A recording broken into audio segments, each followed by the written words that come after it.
J'ai décidé d'être heureux parce que c'est bon pour la santé. Voltaire parlait ainsi, mais son discours peut paraître aujourd'hui un peu provocateur. En effet, suffit-il de vouloir être heureux pour le devenir? Vous l'aurez noté, on ne maîtrise pas tous les paramètres de notre bonheur. Pas tous, mais certains. Ça, c'est plutôt une bonne nouvelle.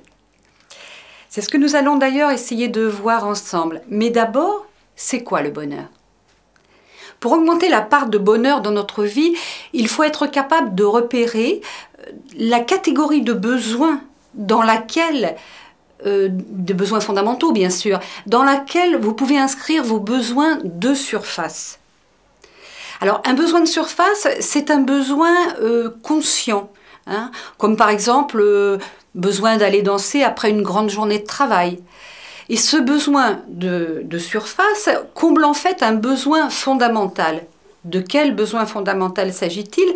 Il peut s'agir d'un besoin d'appartenance. Nous avons besoin de se retrouver avec des amis au sein d'un groupe qui nous rassure. C'est le troisième étage de la pyramide. Ça peut être aussi un besoin physiologique, tout simplement. Nous avons besoin de faire bouger notre corps parce que nous sommes restés assis toute une journée à travailler, à réfléchir, à écrire. Donc ça, c'est le premier étage de la pyramide. Et ça peut être aussi un besoin d'estime de soi. Nous avons par exemple besoin d'aller danser dans une soirée et de tester notre pouvoir de séduction. Il s'agit ici du quatrième étage de la pyramide.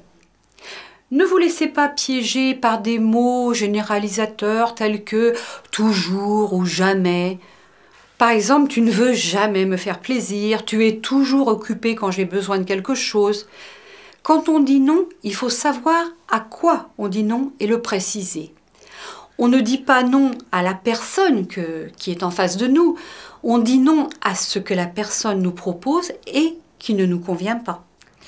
Changer de regard pour découvrir le monde autrement, sous un autre angle, c'est souvent très déstabilisant. Bien sûr, ça remet en question nos certitudes. Mais cela nous permet de comprendre que c'est le regard que nous portons sur les choses qui fait que les choses sont ou non belles, sont ou non désirables, sont ou non agréables ou désagréables. Au lieu d'être toujours préoccupé par ce qui ne va pas ou d'être agacé, il faut apprendre à changer notre regard et à chercher ce qui, dans un événement, peut être beau ou bon, peut être agréable dans un événement qui, a priori, est désagréable.